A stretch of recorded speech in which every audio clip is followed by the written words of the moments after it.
Notícias. Economia. Saúde. Variedades. Mundo do trabalho. Giro sindical. Contraf. Olá, você que nos acompanha aqui nos canais de comunicação da Contraficute. A gente está no ar com o nosso Contraficast, o bate-papo de toda sexta-feira com os fatos da semana, para a gente passar limpo o que aconteceu nos últimos dias no Brasil, tanto na categoria bancária como na economia, na política, no comportamento, enfim, o que aconteceu no Brasil na última semana. A gente começa a partir de agora, então, esse bate-papo. Semana de um novo tempo no Brasil. Eleições no segundo turno deram vitória ao ex-presidente, agora presidente eleito, Luiz Inácio Lula da Silva. Mas antes de a gente falar sobre política, que começa a voltar à normalidade no Brasil, não é? A gente vai falar da categoria bancária.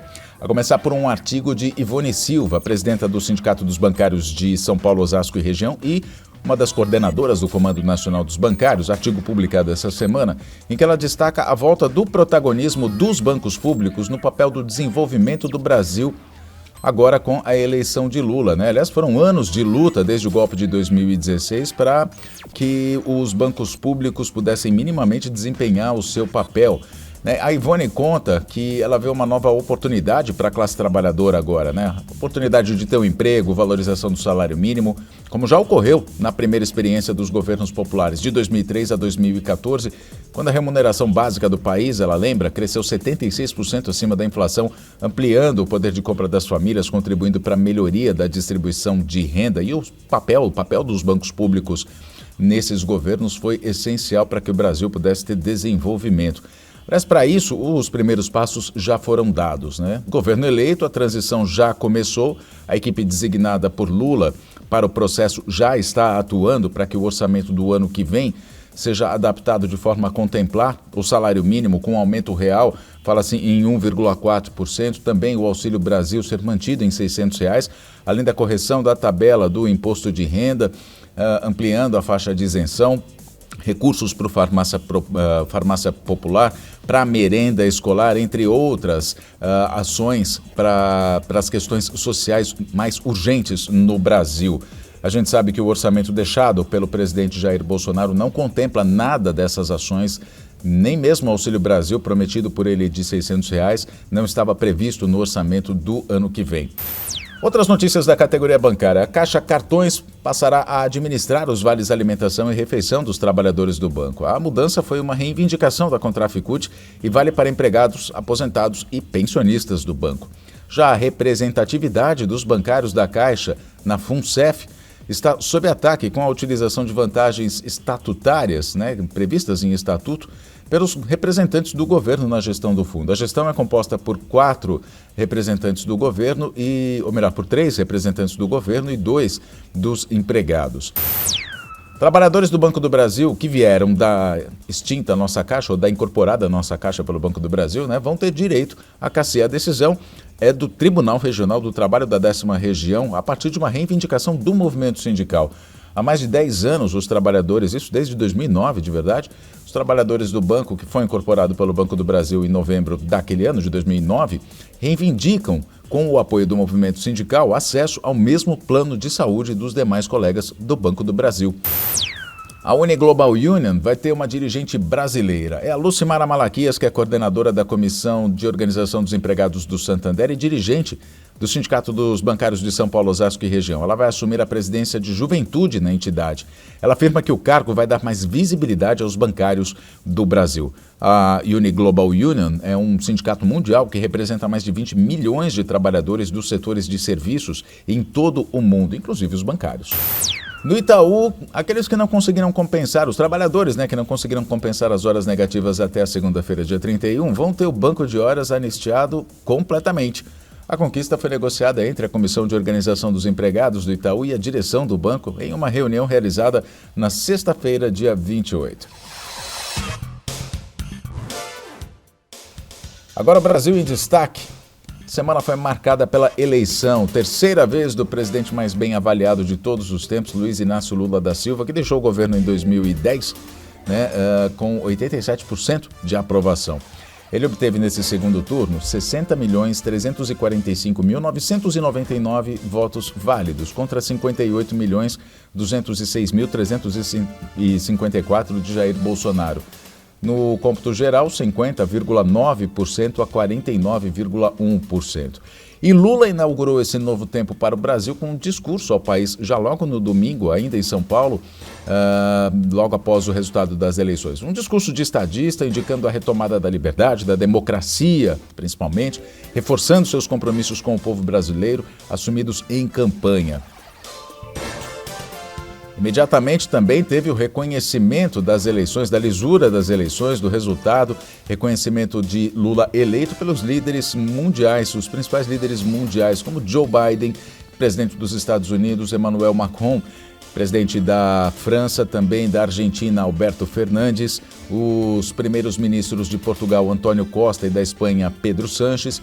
No conjunto, as mensagens ressaltam que o Brasil reafirmou a opção pelo processo democrático e que as eleições foram limpas e transparentes. É o Brasil voltando ao cenário mundial, cenário de uma posição de protagonismo. A equipe de transição, como a gente falou já no começo desse nosso bate-papo, desse nosso ContrafCast, já entrou em ação. Ela é liderada pelo Geraldo Alckmin, candidato agora vice-presidente eleito Geraldo Alckmin. O orçamento do ano que vem deixado por Bolsonaro, repito, não contempla nada do que o próprio presidente havia prometido em campanha. Lula articula soluções necessárias e emergenciais para o povo brasileiro, mas a semana foi marcada também por tensão, por protestos ilegais e antidemocráticos em alguns pontos do país. Esses protestos têm sido sistematicamente combatidos e desmontados por autoridades, e a gente destaca o papel do presidente do Tribunal Superior Eleitoral, ministro Alexandre de Moraes, que disse nessa quinta-feira que não há como contestar um resultado das urnas que foi democraticamente divulgado. Movimentos ilícitos, antidemocráticos e criminosos têm contestado esse resultado, o resultado das eleições. Alexandre de Moraes garantiu que os golpistas serão combatidos e responsabilizados sob a pena da lei. Vamos ouvir Alexandre de Moraes. A democracia venceu novamente no Brasil e quero parabenizar o Tribunal Superior Eleitoral, os tribunais regionais eleitorais, todos os juízes eleitorais, os membros do Ministério Público Eleitoral e, mais do que isso, parabenizar a sociedade, as eleitoras, os eleitores, que em sua maioria massacrante são democratas, acreditam na democracia, acreditam no Estado de Direito, compareceram, votaram em seus candidatos e aceitaram democraticamente o resultado das eleições. Aqueles que criminosamente não estão aceitando, aqueles que criminosamente estão praticando atos antidemocráticos serão tratados como criminosos. E a sua responsabilidade, as responsabilidades serão apuradas. Essa sexta-feira ele também determinou que a Polícia Rodoviária Federal, a polêmica Polícia Rodoviária Federal, forneça informações sobre bloqueios nas estradas, como o efetivo disponibilizado para esse combate, dados daqueles que foram multados e presos, bem como das operações no dia do segundo turno. Houve, a gente lembra, várias operações nas estradas federais pela Polícia Rodoviária Federal, claramente com o propósito de atrasar a chegada dos eleitores aos locais de votação. Dados levantados pelo Universo Online mostram, inclusive, que um terço do efetivo que foi utilizado, de policiais esse efetivo foi utilizado no dia 30, dia da eleição.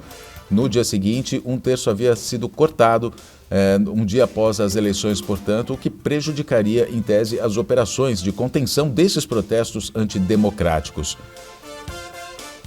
A segunda-feira na economia foi de notícias do dólar em queda e da bolsa em alta. Sobre o dólar em queda, é resultado da política já, O mercado reage às incertezas que vinham se prorrogando antes da eleição. Henrique Meirelles, o economista Henrique Meirelles, ex-presidente do Banco Central, inclusive, é um nome que o mercado gosta e ele está cotado para o Ministério da Economia. Por isso, os ares de positividade pairam sobre o ar do Brasil.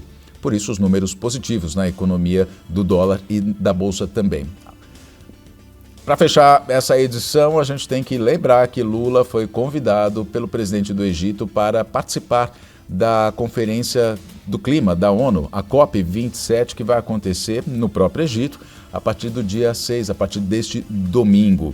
Lula é visto pelo mundo inteiro quando se trata de combate ao desmatamento, em proteção ao meio ambiente, ao desenvolvimento sustentável, à transição climática também é visto como uma grande liderança, por isso o mundo quer dialogar com Lula. Por isso ele foi convidado, então, para essa COP27, que acontece a partir de domingo no Egito. Marina Silva, outra figura respeitadíssima no mundo nas questões ambientais, também foi convidada para parte da delegação junto com Lula. E assim seguimos com o Novo Brasil. O Contraficast com os fatos da semana fica por aqui. Nós nos falamos na próxima sexta-feira. Até lá!